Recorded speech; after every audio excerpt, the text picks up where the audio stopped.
Genetic కోడ్లో మనకు degenerate codon versus non ambiguous codon, దీనినే స్పెసిఫిక్ కోడాన్ అంటారు. ఇక్కడ అర్థం ఏంటంటే నాన్ అంబిక్యువస్ అంటే ఏంటంటే స్పెసిఫిక్ అనమాట. స్పెసిఫిక్ ఒకదానికి ఒకటి అన్నట్టు నాన్ అంబిక్యువస్ అంటే. డీజనరేట్ అనే పదానికి నేను ఎన్నిసార్లు క్లాస్ విన్నా కూడా నాకు ఇది డీజనరేట్ అంటే ఏంది? డీజనరేట్ అంటే ఒకదానికంటే ఎక్కువ అంటే ఏంది, ఒకటి వచ్చింది మళ్ళీ దానికి బదులు ఇంకోటి వచ్చింది అంటే ఒకటి మాయమై ఇంకోటి రావడం అన్నట్టు అని నేను అర్థం చేసుకున్నాను నాకు తెలిసిన భాషలో. బట్ నాకు అర్థమైనప్పటికీ కొంచెం వరకు అర్థమైంది డీజనరేట్. చూడండి, మేడం ఎవరంటే యాషిక్ మేడం ఉంది కదా, ఆ మేడం ఎలా చెప్పిందంటే డీజనరేట్ కోడాన్స్ అంటే మనకు వాలిన్ అమైనో యాసిడ్ ఉంది, దానికి ఇది కోడ్ చేస్తుంది, ఇది కోడ్ చేస్తుంది, ఈ జెనెటిక్ కోడ్ కూడా కోడ్ చేస్తుంది, ఈ జెనెటిక్ కోడ్ వస్తుంది. అంటే ఏంది, ఒక అమైనో యాసిడ్కి 4 రకాల జెనెటిక్ కోడ్స్ ఉన్నాయి కదా. ఒక అమైనో యాసిడ్కి 4 రకాల జెనెటిక్ కోడ్స్ ఉన్నాయి కాబట్టి దీన్ని డీజనరేట్ కోడాన్ అంటారు. చూడండి, ఇక్కడ కోడాన్ అంటే ఎక్కడుంది, ఇవి ఉన్నాయి కదా. అంటే దీన్ని ఎలా చెప్పొచ్చు మీరు కోడాన్ అని అంటే, ఇప్పుడు ఇది కాకపోతే ఇది, ఇది కాకపోతే ఇది, ఇది కాకపోతే ఇది వాలిన్ అమైనో యాసిడ్ని తయారు చేయడానికి ఉపయోగపడుతుంది. కాబట్టి డీజనరేట్ ఒకటే ఉంటే చూడండి, ఒక కోడానికి ఒక అమైనో యాసిడ్ ఉంటే అది నాన్ అంబిక్యువస్. ఇక్కడ ఏం గురించి మాట్లాడుతున్నంటే 4 జెనెటిక్ కోడ్స్ వాలిన్ అమైనో యాసిడ్ని కోడ్ చేస్తుంది. అందుకే ఇక్కడ ఏమంటాడంటే ఇక్కడ అమైనో యాసిడ్ గురించి మాట్లాడుతున్నాడు, ప్రత్యేకంగా దీన్ని ఇంపార్టెన్స్ ఇచ్చినాడు.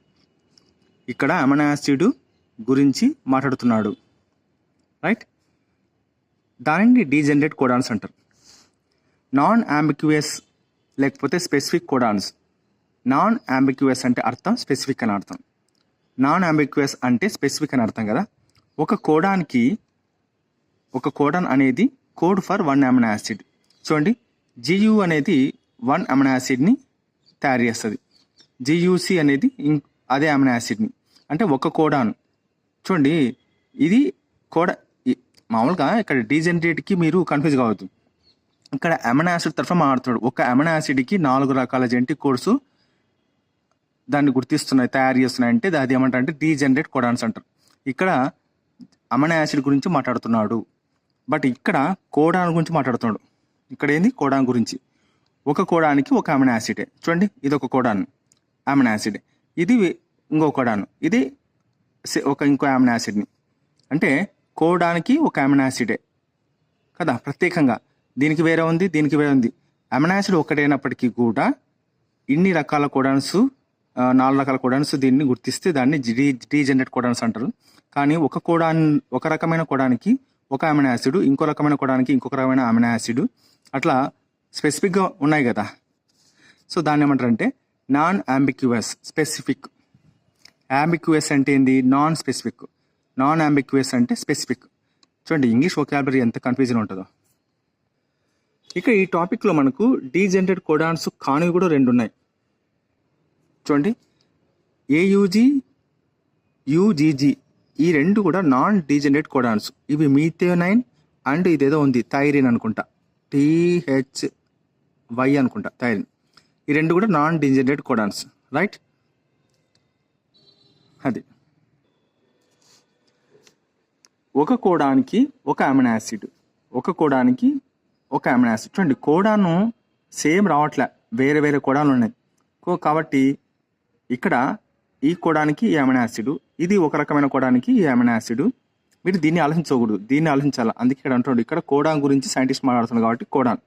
ఒక కోడానికి ఒక అమైనో యాసిడ్ ఉంటే దాన్ని నాన్ అంబిక్యువస్ అని అంటారు. ఓకే, నెక్స్ట్ ఇక్కడ ఈ నాన్ అంబిక్యువస్లో ఒక ఎక్సెప్షన్ ఉంది. ఏంటంటే జియుజిని మనము అంబిక్యువస్ కోడాన్ అని కూడా అంటాం, జియుజి. సో ఇక్కడ చూస్తారా, 1 2 3 జియుజి, ఇది వాలిన్ అమైనో యాసిడ్ని తయారు చేస్తుంది. కానీ ఈ జియుజిని ఒక ఎక్సెప్షన్ అన్నాడు. ఏంటంటే జియుజిని మనము అంబిక్యువస్ కోడాన్ అని అంటాం. ఇది నాన్ అంబిక్యువస్ కదా అంటే అదే మన వాడు చెప్పేది. ఇది దీన్ని అంబిక్యువస్ అంటే నాన్ స్పెసిఫిక్ కోడాన్గా పరిగణిస్తున్నారు. ఎందుకంటే GUG normally codes for valine. అంతే కదా, జియూజీ నార్మల్గా వాల్యూని కోడ్ చేస్తుంది. But when GUG is present before AUG, చూడండి ఏయూజీకి ముందు జియూజీ ఉందనుకో, అప్పుడు ఏమైతుందంట, GUG starts acting as a initiation codon and also code for methionine. ఇది చేయాల్సిన పని ఇది చేస్తుంది అని అర్థం, అంతే సింపుల్గా.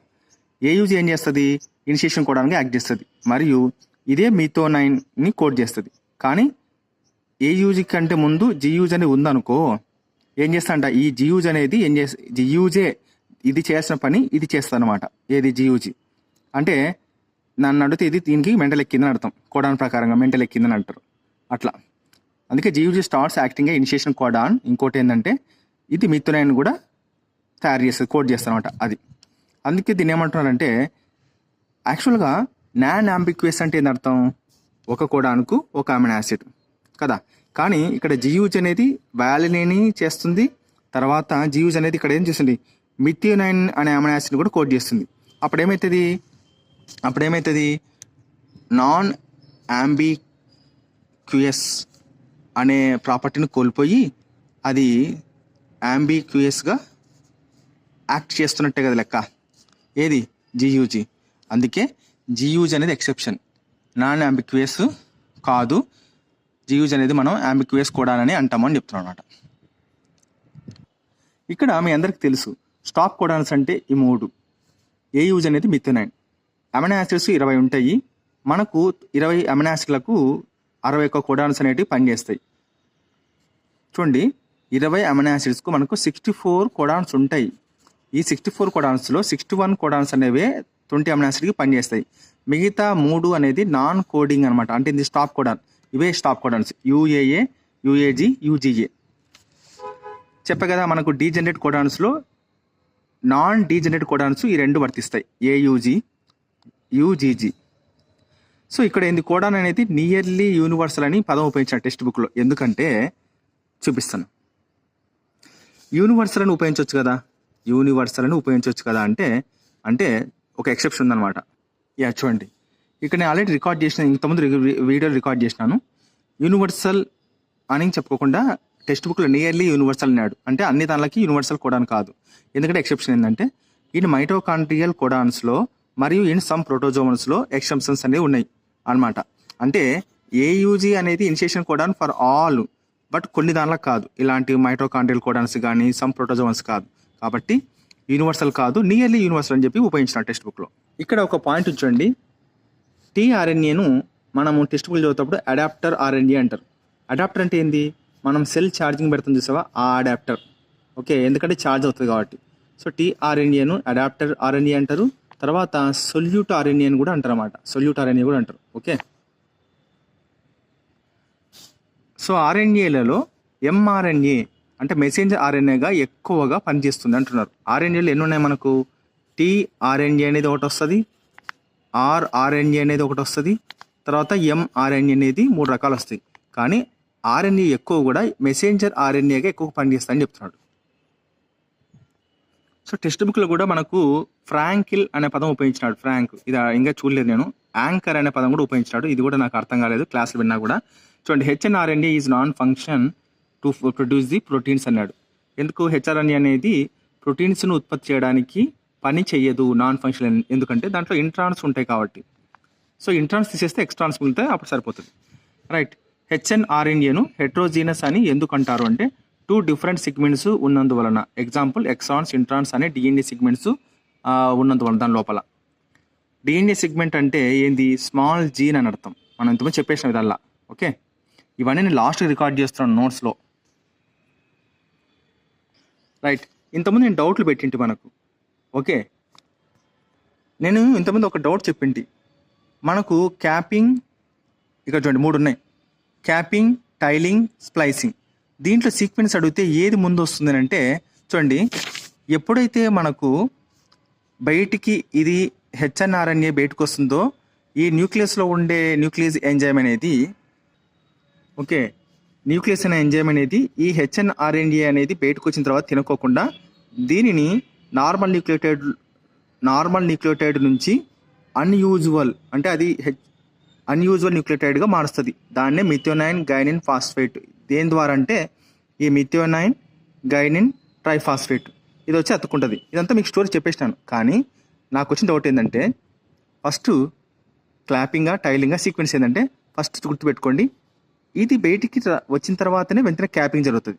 దాని తర్వాత నెక్స్ట్ దాని తర్వాత అంటే ఇది మళ్ళీ తోక బయటకు వచ్చిన వెంటనే మనకు టైలింగ్ జరుగుతుంది. లాస్ట్ దాని తర్వాతనే మనకు హెచ్ఎన్ఆర్ఎన్ఏలో ఈ ఇంట్రాన్స్ అనేవి తొలగించబడతాయి. అంతే ఏంది, క్యాపింగ్ టైలింగ్ లేదంటే రెండు ఒకటేసారి వస్తాయి మనకు. ఇప్పుడు ఇది బయటకు వచ్చిన తర్వాత వచ్చే ముందు ఇది వచ్చిన తర్వాత చివరికి టైలింగ్ అంటే ఏంది, రెండు ఒకటేసారి వస్తాయని అర్థం. క్యాపింగ్ టైలింగ్ రెండు ఒకటేసారి వచ్చి దాని తర్వాతనే మనకు ఇంట్రాన్స్ తొలగించబడతాయి by the process of the splicing. అది సీక్వెన్స్ అనమాట. ఓకే, ఇది ఒకటేసారి వస్తాయి, స్ప్లైసింగ్ మాత్రం తర్వాత జరుగుతుంది. చూడండి ఇది ఎంత నాకు తెలిసిందంటే ట్రాన్స్లేషన్లో మేడము ఓకే ఎవరు యాషిక్ మ్యామ్ చెప్తప్పుడు నాకు అర్థమైందనమాట. మొత్తం నీ సైటోప్లాజంలో దీంతో పాటే బయటకు వెళ్తుంది. చూడండి టెక్స్ట్ బుక్లో in a template independent manner అంటున్నాడు. ఎందుకంటే ఇక్కడ మనకు ఏ ఫామ్ అవుతుంది కదా టైలింగ్. అంటే ఇక్కడ టెంప్లెట్ ఉన్నట్ట, టెంప్లెట్ లేదు కదా. అంటే ఏంది, డిఎన్ఏ స్టాండ్ ఏదైతే కోడింగ్ స్టాండు అంటే టెంప్లెట్ స్టాండ్ ఏదైతే ఉందో దానికి బదులుగా ఇది తయారైంది. కానీ ఇది తయారవ్వాలంటే టెంప్లెట్ స్టాండ్ ఉందా అంటే ఏంది, టెంప్లెట్ స్టాండ్ లేకోకుండానే ఇది తయారైంది. కాబట్టి అందుకే దీని ఏమనంటే టెంప్లెట్ ఇండిపెండెంట్ మేనర్. ఏది చూడండి ఇక్కడ ఇన్ టైలింగ్ ఎడినైలేట్ రెసిడ్యూస్ ఒక 200 నుంచి 300 ఏఏలు స్టార్ట్ అవుతాయి అనమాట. ఇట్లా 200 నుంచి 300 వరకు అతుక్కుంటాయి. Are added to third end in a template independent manner. కింద టెంప్లెట్ డిఎన్ఏ లేకపోయినా కూడా ఇది సొంతంగా వచ్చి అతుక్కుంటుంది. కాబట్టి అంటే ఇప్పుడు టెంప్లెట్ ఉందనుకో దాని ప్రకారంగా తయారైనది ఇదల్లా. మరి ఇది తయారు కావాలంటే టెంప్లెట్ ఉందా లేదు కదా, అంటే టెంప్లెట్ లేకుండా తయారైంది. కాబట్టి అందుకు ఈ వర్డ్ టెంప్లెట్ ఇండిపెండెంట్ మేనర్కు ఉపయోగించినాడు. అయితే నేను చెప్పిన ప్రకారం ఫస్ట్ మనకి ఏం జరుగుతుంది, క్యాపింగ్ వస్తప్పుడు అది బయటకు వచ్చిన తర్వాత టైలింగ్ జరిగిన తర్వాతనే మనకు ఈ హెచ్ఎన్ఆర్ఎన్ఏతో ఇవన్నీ కలిసి ఉంటాయి, క్యాపింగు ఇది. దాని తర్వాత మనకు దీంట్లోంచి ఇంట్రాన్స్ అనేది తీసివేయబడతాయి. సీక్వెన్స్ ఏంది, రెండు ఒకటేసారి వస్తాయి. దాని తర్వాత ఏంటిది, ఇది స్ప్లైసింగ్ జరుగుతుంది సీక్వెన్స్. అంతే. మనకు ఒక కాన్సెప్ట్ కూడా ఉంది, జీను వర్సెస్ సిస్ట్రాన్. చూడండి సిస్ట్రాన్ అన్నా లేకపోతే సిస్ట్రోనిక్ జీన్ అన్న రెండు ఒకటే, ఈ రెండు జీన్సే. దీన్ని నార్మల్ జీన్ అంటారు, దీన్ని సిస్టోన్ అని అంటారు టెక్స్ట్ బుక్లో, కానీ సిస్ట్రోనిక్ జీన్ అనమాట ఇది. ఓకే, చూడండి ఈ కాన్సెప్ట్ ఎలా ఉందంటే ఒక నార్మల్ జీను డిఎన్ఏలో ఒక సెగ్మెంట్. ఇది ఏం చేస్తుందంట అంటే మామూలుగా సర్వసాధారణంగా నార్మల్ జీను ఏం చేస్తుంది, ఆర్ఎన్ఏను ఉత్పత్తి చేస్తుంది కదా. ఉత్పత్తి చేసిందా చూడండి, ఆర్ఎన్ఏను ఉత్పత్తి చేస్తుంది. ఎన్ని ఆర్ఎన్ఏలను ఉత్పత్తి చేస్తుంది తెలుసా, ఎంఆర్ఎన్ఏ, టీఆర్ఎన్ఏ, ఆర్ఆర్ఎన్ఏ, 3 రకాల ఆర్ఎన్ఏను ఉత్పత్తి చేస్తుంది, ప్రొడ్యూస్ చేస్తుంది. కరెక్టే. ఈ మూడిట్లో ఒక ఎంఆర్ఎన్ఏ మాత్రమే మనకు ఏం చేస్తుంది, పాలిపెప్టైడ్ చైన్ని తయారు చేయగలుగుతుంది. అర్థమైందా? ఈ మూడిట్లో ఎంఆర్ఎన్ఏ తర్వాత మనకేమొస్తుంది, పాలిపెప్టైడ్ చైన్ వస్తుంది. నేను ఇది ఇట్లా రాయాల, నేను ఈ రెండింటికి ఇట్లా వేయాలి. ఇది ఎంఆర్ఎన్ఏ మాత్రమే, ఒక్క ఎంఆర్ఎన్ఏ అంటే ఆర్ఎన్ఏలు 3 రకాలుగా ఉత్పత్తి అయినప్పటికీ ఒక ఎంఆర్ఎన్ఏ మాత్రమే పాలిపెప్టైడ్ చైన్ను తయారు చేస్తుంది. కానీ ఈ టీఆర్ఎన్ఏ, ఆర్ఆర్ఎన్ఏ కూడా చేయాలి కదా, కానీ ఈ రెండు మాత్రం పాలిపెప్టైడ్ చైన్ను తయారు చేయలేదు. ఓకే, అందుకే దీన్ని ఏమంటారంటే జస్ట్ నార్మల్ జీన్ అంటారు. ఓకే, నెక్స్ట్ సిస్ట్రాన్ చూసారా, చూడండి సిస్ట్రాన్ చూసారా, ఇది సిస్ట్రాన్ అంటారు, లేకపోతే సిస్ట్రానిక్ జీన్ అంటారు. ఇది కూడా డిఎన్ఏనే. సో డిఎన్ఏలో నార్మల్ సిగ్మెంట్ అంటే ఇది కూడా జీనే, కానీ దీనికి సిస్ట్రానిక్ జీన్ అని ఎందుకంటారో చెప్తా చూడండి. ఇప్పుడు ఒక జీన్ జీన్ ఉంది, ఆ జీన్ ఏం చేసింది, స్టార్టింగ్లో కేవలం ఒక ఎంఆర్ఎన్ఏ మాత్రమే రిలీజ్ చేసింది. గుర్తుపెట్టుకోండి, ఒక ఎంఆర్ఎన్ఏ రిలీజ్ చేసింది. సో ఎంఆర్ఎన్ఏ రిలీజ్ చేసిన తర్వాత అదేమవుతుంది, మనకు ఎంఆర్ఎన్ఏ అయితే లాస్ట్కి ఏమవుతుంది, దేన్ని ఉత్పత్తి చేస్తుంది అంటే amino acid chain, polypeptide chain ఉత్పత్తి చేసి లాస్ట్కి ఏం చేస్తుందంటే ఇది ప్రోటీన్గా మారుస్తుంది. అంతే కదా, మారుస్తుంది. అంటే ఏదైతే జీను ఎంఆర్ఎన్ఏను ఉత్పత్తి చేసి ఎంఆర్ఎన్ఏ నుంచి పాలిపెప్టైడ్ చైన్ని ఉత్పత్తి చేస్తుందో దానిని ఏమంటారంటే సిస్టానిక్ జీన్ అంటారు. సిస్టానిక్ జీన్ అంటారు. ఏదైతే జీను ఆర్ఎన్ఏలను చేస్తుంది, కానీ ఆర్ఎన్ఏలలో 3 ఆర్ఎన్ఏలు తయారు అవుతుంది, కానీ దీంట్లో ఒకటి మాత్రమే అవుతుంది, మిగతా 2 కావు. అంటే ఇది కంప్లీట్గా ఈ 3 పాలిపెప్టైడ్ చైన్ని తయారు చేయలేవు. కాబట్టి దీన్ని ఏమంటారంటే నార్మల్ జీన్ అంటారు. ఓకే, సో ఏ జీన్ అయితే మనకు ఆర్ఎన్ఏ తయారై ఆ ఆర్ఎన్ఏ నుంచి, అంటే ఆర్ఎన్ఏ అంటే ఎంఆర్ఎన్ఏ నుంచి పాలిపెప్టైడ్ చైన్ తయారు చేస్తుందో దాన్ని సిస్టానిక్ జీన్ అంటారు. ఒకవేళ కేవలం ఒక జీను ఆర్ఎన్ఏ మాత్రం రిలీజ్ అయ్యి పాలిపెప్టైడ్ చైన్ తయారు చేయలేకపోయిందో దాన్ని మాత్రం నార్మల్ జీన్ అని చెప్పేసి అంటారన్నమాట. అది దీనికి ఉండే వ్యత్యాసం. మీరు కన్ఫ్యూజ్ కావద్దు, ఇది జీనే కానీ దీనికి పేరు సిస్టానిక్ జీన్ ఎందుకు అంటారంటే తానే ప్రొడ్యూస్ చేసిన ఎంఆర్ఎన్ఏ అనేది చివరికి పాలిపెప్టైడ్ చైన్ తయారయ్యేటట్టు చేస్తుంది కాబట్టి దీన్ని సిస్టానిక్ జీన్ అంటారు. సో బాగా లెక్క ప్రకారం చూసుకుంటే ఈ 3 ఉత్పత్తి అయినాయి, మరి ఇది పాలిపెప్టైడ్ చైన్ రిలీజ్ చేయాలా, ఇది చేయాలా, కానీ ఇది ఒక్కటే చేస్తుంది. సో ఏ జీన్ అయితే ఎంఆర్ఎన్ఏ రిలీజ్ చేసి ఇది అయితే దాన్ని సిస్టానిక్ జీన్ అంటారు. మరి 2 చేయాలి కాబట్టి దీన్ని నార్మల్ జీన్ అంటారు అన్నమాట. అట్లా అంతే, ఏం లేదు, గుర్తు. అందుకే మనకు ఏమని చూడండి, all genes are not cistron. గుర్తుపెట్టుకోండి, all genes are not cistronic genes, అంతే కదా.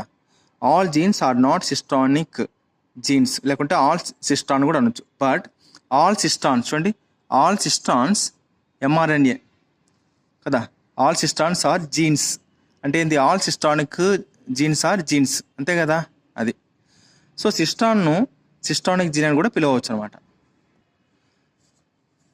అసెషన్ రీజన్లో చూడండి, ఆల్ జీన్స్ ఆర్ నాట్ సిస్టాన్ కరెక్టే, but all cistrons are jeans, ఇది కూడా కరెక్టే. ఎందుకంటే ప్రతి సిస్టాన్ అనేది జీన్ చేసే పని మాదిరిగానే ఎంఆర్ఎన్ఏను తయారు చేస్తుంది. కానీ ప్రతి జీన్ అంటే ప్రతి నార్మల్ జీన్ అనేది ఎంఆర్ఎన్ఏను తయారు చేయగలిగింది, కానీ సిస్టాన్ మాదిరిగా పాలిపెప్టైడ్ చైన్ చేయలేకపోతుంది.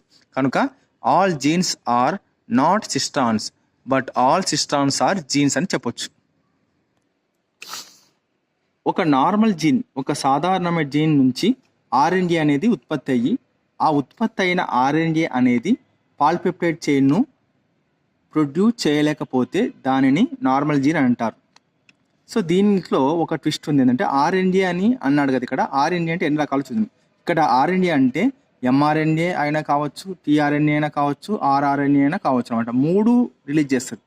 ఇక్కడ 3 రకాలు అని చెప్పుకోకుండా జస్ట్ ఆర్ఎన్ఏని పెట్టినాడు. అంటే ఆర్ఎన్ఏ ఎన్ని రకాలు, 3 రకాలు, ఎంఆర్ఎన్ఏ, టీఆర్ఎన్ఏ, ఆర్ఆర్ఎన్ఏ కావచ్చు అంట. కానీ ఇక్కడ ఒక టర్నింగ్ పాయింట్ రహస్యం ఉంది. అది ఏమిటంటే కేవలం ఒక ఎంఆర్ఎన్ఏ నుంచి పాలిపెప్టైడ్ చైన్ తయారవుతుంది. మిగిలిన ఆర్ఎన్ఏ నుంచి కానీ లేదా టీఆర్ఎన్ఏ నుంచి కానీ ఎటువంటి పాలిపెప్టైడ్ చైన్ తయారు అవ్వదు. కనుకనే దీనిని నార్మల్ జీన్ అని పిలుస్తారు. సో అలా కాకుండా ఒక జీను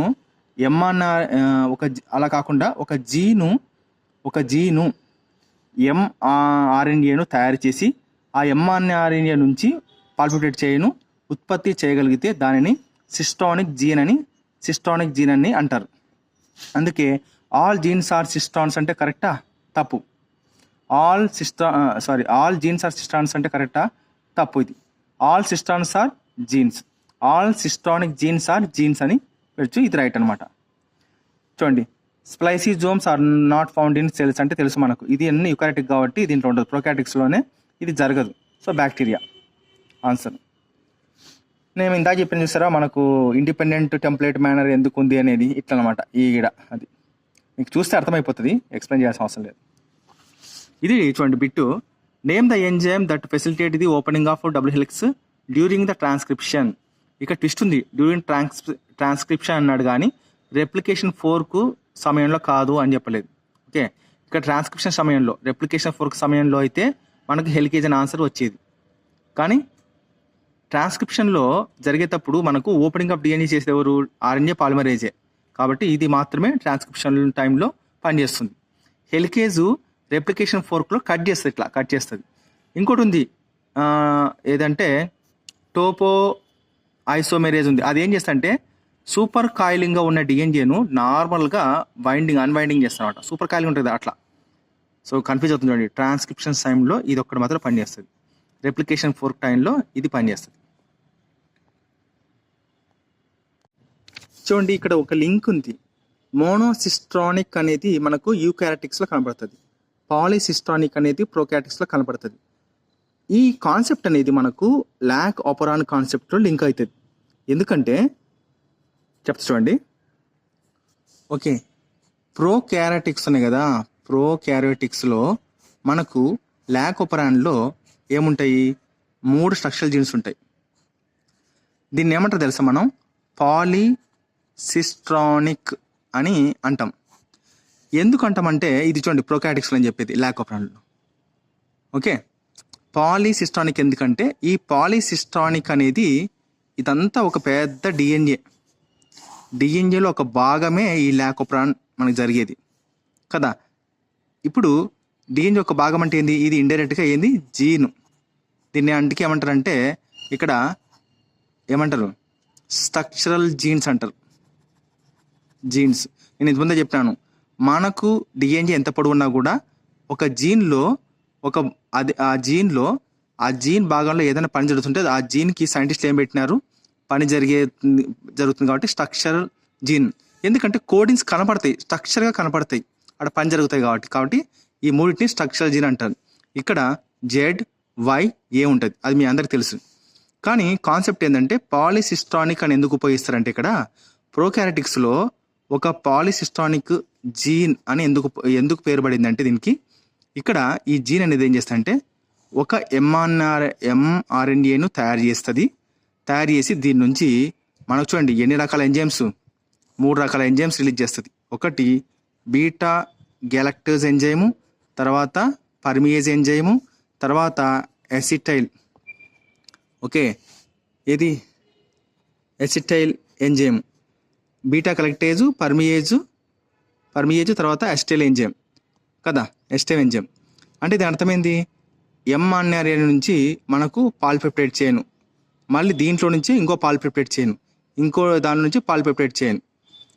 ఒక mRNA నుంచి మనకి ఎన్ని వస్తాయి, సాధారణంగా ఒక పాలిపెప్టైడ్ చైన్ రావాలా. కానీ ప్రోకారియోటిక్స్ కాబట్టి ఈ ఒక స్ట్రక్చరల్ జీన్లో నుంచి మనకి mRNA తయారయ్యి mRNA నుంచి పాలిపెప్టైడ్ చైన్లు పాలీగా ఒకటి కంటే రెండు కంటే ఎక్కువ వస్తున్నాయి కాబట్టి మినీ పాలిపెప్టైడ్ చైన్స్ వస్తున్నాయి. దీని నుంచి మనకు ఎంజైమ్స్ అయినాయి లేదా, బీటా గ్యాలక్టేజ్, తర్వాత పర్మియేజ్ ఎంజైమ్, ఎసిటైల్ ఎంజైమ్. కాబట్టి ప్రోకారియోటిక్స్లో మనము ఈ జీన్ ఏమంటాము, మోనోసిస్ట్రానిక్ కాదు, పాలిసిస్ట్రానిక్ జీన్. ఓకే, పాలిసిస్ట్రానిక్ జీన్ అని పేరు వచ్చిందనమాట. ఎందుకంటే చూడండి 3 రకాల ఎంజైమ్స్ ఒకటే రిలీజ్ చేయాలా, కానీ 3 అయింది కాబట్టి పాలిసిస్ట్రానిక్ ఉపయోగించినారు. ఇక్కడ మీకు ఒక లింక్ ఉంచండి. ఈ ఎసిటైల్ అని పదం చూసినప్పుడు మీకు గుర్తు రావాలి, ఎసిటైల్. ఈ ఎసిటైల్ ఏం తెలుసా, మనకు టీఆర్ఎన్ఏ ఉంది చూసారా, ఇట్లా ఉండి ఇలా ఉంటుంది, ఇలా ఉండి లూప్ ఉండి ఇలా ఉంటుంది. సో ఈ ఎసిటైల్ అనేది ఛార్జింగ్, ఎసిటైలేషన్ జరుగుతుంది కదా, ఎసిటైలేషన్ అక్కడ ఉపయోగపడుతుంది ఈ ఎంజైమ్ అనేది, గుర్తుపెట్టుకోండి. అంటే అనుకుంటున్నాను నేను, లింక్ అయిందనమాట. ఎసిటైల్ జరుగుతుంది, దీన్నే ఎసిటైలేషన్ అంటారు. టీఆర్ఎన్ఏలో జరిగే ప్రాసెస్ లింక్ అయి ఉంటుంది అనమాట ఇది. నెక్స్ట్ పోతే యూకారియోటిక్స్లోకి వద్దాం. సో యూకారియోటిక్స్లో ఎందుకు మనకు మోనోసిస్ట్రానిక్ అని అంటారు అంటే, సేమ్ ఇది కూడా డిఎన్ఏనే పెద్దది. దీంట్లో జరుగుతుంది ఏమంటే ఇది మీకు తెలుసు, ఐ జీను, ప్రమోటరు, ఆపరేటరు, తర్వాత స్ట్రక్చరల్ జీను ఉంటాయి లేదా. దీంట్లో మనకు ఒక జీన్ ట్రాన్స్క్రిప్షన్ జరిగి తర్వాత mRNA తయారైన తర్వాత మళ్ళీ ట్రాన్స్లేషన్ జరిగి తర్వాత ఏమవుతుంది, పాలిపెప్టైడ్ చైన్ తయారవుతుంది. తయారయ్యి ఇక్కడ నుంచి ప్రోటీన్స్, అదే ఎంజైమ్స్ తయారవుతుంది అనమాట. అంటే ఏంది, ఒక జీన్ అనేది ఒక mRNAను ట్రాన్స్క్రిప్షన్ ద్వారా తయారు చేసి, మరి mRNA అనేది ట్రాన్స్లేషన్ ప్రాసెస్ ద్వారా ఒక పాలిపెప్టైడ్ చైన్ రిలీజ్ చేస్తుంది. దాని నుంచి ప్రోటీన్స్, ఎంజైమ్స్ రిలీజ్ అవుతుంది. ఎంజైమ్స్. కాబట్టి దీనికి పేరు ఏమొచ్చింది, యూకారియోటిక్స్లో మోనోసిస్ట్రిక్ జీన్ అని పేరు వచ్చింది. అందుకు అన్నమాట ఇది లింక్ అక్కడ. సో ఇప్పుడు మీకు అర్థమైంది అనుకుంటా మోనోసిస్టానిక్ కాన్సెప్ట్ ఎక్కడ లింక్ అయిందంటే ల్యాక్ ఆపరాన్ కాన్సెప్ట్లో లింక్ అవుతుంది.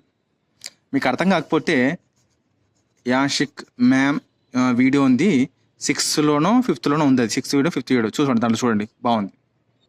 ఇక్కడ ఇంకో పాయింట్ ఉంది, ప్రోకారియోటిక్స్లో మనకు ట్రాన్స్క్రిప్షన్కి ఎన్ని ఆర్ఎన్ఏ పాలిమరేజెస్ అంటే సింగిల్ ట్రాన్స్క్రిప్షన్ కానీ ట్రాన్స్లేషన్ కానీ ప్రోటీన్ సింథసిస్ కానీ ఈ మూడిటికి సింగిల్ ఆర్ఎన్ఏ పాలిమరేజ్ అనేది మాత్రమే ఉపయోగించుకొని 3 ప్రాసెస్ జరుగుతాయి. కానీ యూకారియోటిక్స్ అట్లా కాదు, 3 types ఆఫ్ ఆర్ఎన్ఏ పాలిమరేజ్ ఉన్నాయి. RNA polymerase 1, RNA polymerase 2, RNA polymerase 3. 3 పనులకు అంటే డివిజన్ ఆఫ్ లేబర్ ఉందన్నమాట. అది రైట్. చెప్పాను మీకు స్ట్రక్చరల్ జీన్ ఎందుకు ఉపయోగిస్తారు పదము. ఆర్ఎన్ఏలో కూడా దాని యొక్క పని స్ట్రక్చరల్ రోల్ అని మనం ఉంది. ఎందుకంటే అక్కడ కోడింగ్ కనపడుతుంది మన కళ్ళకి తగ్గట్టుగా.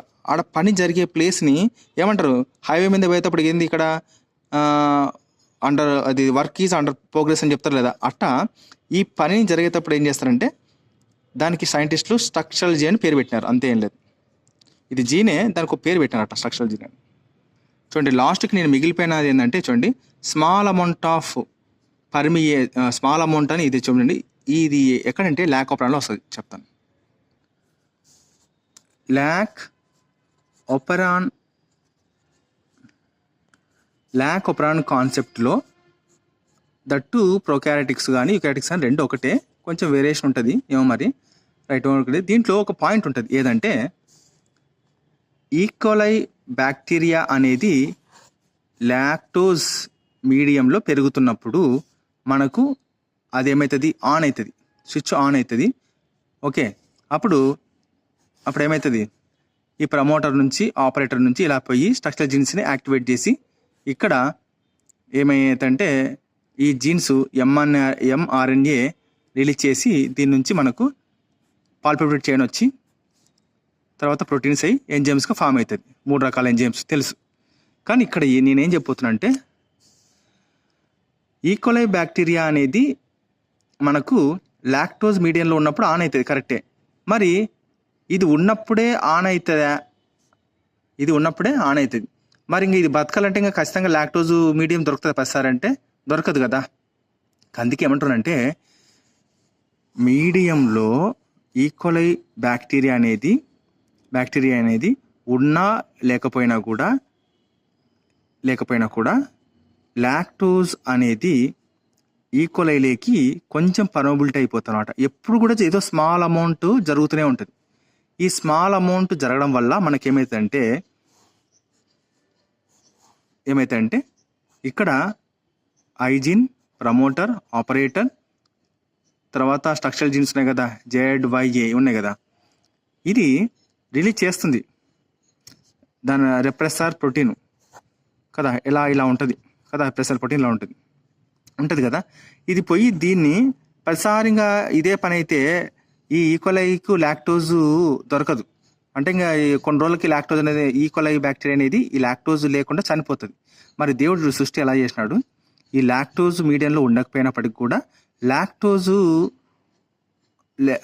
లాక్టోజ్ అనే మీడియంలో లేకపోయినప్పటికి కూడా ఎంతో కొంత లాక్టోజ్ అనేది దీని లోపలికి పోతూ ఉంటుందంట, మీడియంలో ఉన్నా లేకపోయినా కూడా. అప్పుడు ఇక్కడ వచ్చిన ప్రోటీన్కు ఈ లాక్టోజ్ అనేది వెయ్యి ఇండ్యూజర్గా ఆపి ఈ ప్రోటీన్ను మార్పు చేసేసి ఏం చేస్తాడంటే ఓకే ఇట్లా చేసి పడేస్తుంది. అంటే ఇది అతుక్కోలే. అప్పుడు ఏమవుతుంది, ఆర్ఎన్ఏ పాలిమరేజ్ ఎంజైమ్ ప్రమోటర్ కాడికి వచ్చి ఇలా వెళ్ళిపోయి ఇక్కడ మనకు ఏం జరుగుతుంది అంటే చెప్పా కదా, ఎంఆర్ఎన్ఏని తయారైపోయి దీని నుంచి 3 వస్తాయి. గుర్తుపెట్టుకోండి, ఇది ఇంపార్టెంట్. గ్యాలక్టోజు, తర్వాత పర్మియేజ్ ఎంజైమ్, తర్వాత అసిటైలేజ్ ఎంజైమ్. ఇక్కడ చెప్తున్నాను కాన్సెప్ట్. ఈ పర్మియేజ్ ఎంజైమ్ వల్ల మనకేం జరుగుతుందంటే ఎంతో కొంత ఉన్నా లేకపోయినా దానిలో కొంత వరకు ఎప్పుడు వెళ్తూ ఉంటుంది. దాని ద్వారా పాలిమరేజ్ ఎంజైమ్ పోయి వర్క్ చేస్తుంది. ఇది అన్బ్లాక్ చేసి పడేస్తుంది. ఇది పోయి అన్బ్లాక్ చేస్తుంది. ఇది దీనిలోకి వెళ్ళిపోయి పర్మియేజ్ ఎంజైమ్ రిలీజ్ చేసిన వెంటనే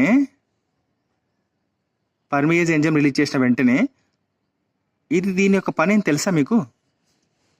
ఏం తెలుసా? ఈ లాక్టోజ్ను ఇంకా దాని లోపలికి తీసుకున్నట్టు చేస్తుంది అనమాట. ఈకోలై బ్యాక్టీరియాలోకి వెళ్ళేటట్టు చేస్తుంది. అసలు ఈ ఎంజైమ్ పుట్టాలి కదా మనకు. ఈ ఎంజైమ్ పుట్టినప్పుడే కదా, అంటే ఈ ఎంజైమ్ ఎక్కువ ఉత్పత్తి అయినప్పుడే కదా దీని యొక్క పని అనేది ఈ బయట ఉండే లాక్టోజ్ మీడియాన్ని ఈకోలై బ్యాక్టీరియాలకు ఎక్కువగా అబ్జర్ప్షన్ అయితే చేసేది. మరి ఇది పుట్టాలంటే ఎట్లా? ఖచ్చితంగా లాక్టోజ్ మీడియంలో ఇది ఉండాలి. మన లాక్టోజ్ ఉండదు కదా అప్పుడప్పుడు. అంటే లాక్టోజ్ అనేది ఉన్నా లేకపోయినా కూడా ఎంతో కొంత లాక్టోజ్ అనేది ప్రతిసారి తన ఈకోలై బ్యాక్టీరియా బాడీ గుండా వెళ్తూ ఉంటుంది అనమాట. సో వెళ్ళినప్పుడు ఏమవుతుందంటే అంటే మనకు ఇది న్యాచురల్ అనమాట. ఫర్ ఎగ్జాంపుల్ మనకు 5 స్టార్ హోటల్లోకి వెళ్తాం. వెళ్ళినప్పుడు మనకు హౌస్ కీపింగ్కి ఏం చేస్తుంటారంటే ప్రతి గంటకోసారి మనకు కాల్ చేయడము, అంటే వాళ్ళ యొక్క పని చేస్తూనే ఉంటారు వాళ్ళ సర్వీస్ కోసం. అట్లాగా ఇది దాని యొక్క పని చేస్తూనే ఉంటుంది రిప్రెసర్ ప్రోటీన్. ఇది ఎప్పుడు చూసినా కూడా నెగిటివ్గానే పని చేయడానికి, అంటే ఆపడానికి ట్రై చేస్తుంది కదా. చేసినప్పుడు ఇక్కడ పాయింట్ ఏంటంటే ఎంతో కొంత లాక్టోజ్ అనేది ఈకోలైకి బ్యాక్టీరియాకి పోతూనే ఉంటుంది. ఎప్పుడు ఇది ఎట్లాగైతే వస్తూనే ఉంటుందో ఇది పోతూనే ఉంటుంది. ఈ రిప్రెసర్ ప్రోటీన్కు ఇండివిజువల్గా పనిచేసి దీన్ని మార్పు చేసి పాడేసి ఇక్కడ బ్లాక్ కానికుండా చేస్తుంది అనమాట. ఎంతో కొంత అమౌంట్. అప్పుడు ఏమవుతుంది? పూర్తిగా పోదు. ఆర్ఎన్ఏ పాలిమరేజ్ అనేది పోయి ఎంతో దీంట్లో కొంచెం భాగం, మళ్ళీ ఇది కొంచెం భాగం ఎంజైమ్ని రిలీజ్ చేస్తుంది. సో ఎప్పుడైతే కొంచెమైనా పాలిమరేజ్ ఎంజైమ్ అనేది రిలీజ్ అయిందో ఇది వెంటనే దీని యొక్క పనిని ఇంకా పుంజుకొని ఇక్కడ ఉండే లాక్టోజ్ను తనలోకి పంపించడానికి 100% కాదు 200% ట్రై చేసి లాక్టోజ్ ఈకోలై బ్యాక్టీరియా బతికేటట్టు పనిచేస్తారన్నమాట. అది టెక్నిక్. ఇది పుట్టాలంటేనే ఖచ్చితంగా ఎంతో కొంత వస్తుండాలి. ఇది ఎక్కడి నుంచి వస్తుందంటే చూడండి, తనకు ఈకోలై బ్యాక్టీరియాకి తెలియకోకుండా ఎంతో కొంత అమౌంట్ పోతూ ఉంటుంది అనమాట. పోయి దీన్ని మార్పు చేసి ఇక్కడ దీన్ని వెళ్ళిపోయి ఇది రిలీజ్ చేస్తుంది. ఇది వచ్చేసి రిలీజ్ చేసిన వెంటనే ఇక్కడ పర్మిబిలిటీ ఎక్కువ అయిపోతుంది. అప్పుడు ఈకోలై బ్యాక్టీరియా బాగా బతుకుతుంది. అది దీంట్లో అంతర్గతంగా దాగి ఉన్న పాయింట్. సో సిబిఎస్ఈ బుక్లో చాలా ఇంపార్టెంట్, బాగా చెప్పినాడు ఇది పాయింట్. సో నాకు కాన్సెప్ట్ చదివేటప్పుడు ఏమైందంటే పర్మియేజ్ ఎంజైమ్ అనేది హైలీ పర్మిబిలిటీ చేస్తుంది లాక్టోజ్ని ఈకోలై అంటారు. మరి ఇది రావాలంటే ఇక్కడ లాక్టోజ్ రావాలి కదా అంటే అదే వాడు చెప్పినాడు. ఎంతో కొంత లాక్టోజ్ అనేది వెళ్తూ ఉంటుంది బాడీలోకి. అంటే ఈకోలై బ్యాక్టీరియా మీడియంలో ఉన్నా లేకపోయినా, ఒకవేళ ఉన్నా లేకపోతే మనం ఏం చేయలేం. కానీ మ్యాక్సిమం స్విచ్ ఆన్ ఆఫ్ అనేది 100% కాదని అర్థం చేసుకోవాలి మనం. స్విచ్ ఆఫ్ అనేది 100% కాదు, 90% ఆఫ్ అయినా 10% 1% ఆన్ అయి ఉంటుంది. కాబట్టి లాక్టోజ్ అనేది లోపలికి వెళ్ళిపోయి తర్వాత లేకోకుండా దీన్ని ఇండ్యూస్ చేయడం, ఇది బ్లాక్ కాకోకుండా చేయడం, ఇది వెళ్ళిపోవడం, పర్మియేజ్ ఎంజైమ్ బీటా కరెక్ట్ అవుతుంది కదా. అయినప్పుడు ఈ ఎంజైమ్ ఇంకా ఉత్పత్తి అయిన వెంటనే ఇంకా ఎక్కువ వెళ్తుంది అన్నమాట లోపలికి, అంతే. అందుకు ఇది బతికేస్తుంది. అది సింపుల్గా అంతర్గతం దాగిన పాయింట్. సో ఇంతటితో లాక్టోజ్ కాన్సెప్ట్ మనకు ఓవర్. అంటే లోపల ఉన్న డౌట్స్ అన్నీ క్లియర్ అయిపోయినాయి.